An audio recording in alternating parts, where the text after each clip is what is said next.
டேய், நரம்புலாம் செத்து போய் 2 வருஷம் ஆகுதுடா. நீ என்ன பண்ணாலும் அங்க ஒண்ணும் நடக்காது. யாருகிட்ட போய் கல்யாணம் பண்ணி புள்ள குட்டிங்களா படிக்க வைங்கடா. வரானுங்க பாரு. டேய், என்ன விட்றா. ஆச்சு பூச்சி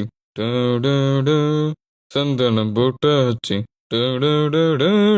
புல்லானி மோரு புள்ளி வச்ச காடு கபடி கபடி கபடி கபடி கபடி கபடி கபடி கபடி டேய் பரதேசி, என்ன விட்றா. வாடு.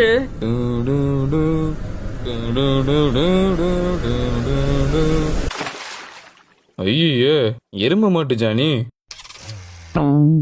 ஐயா இப்ப என்ன பண்றது?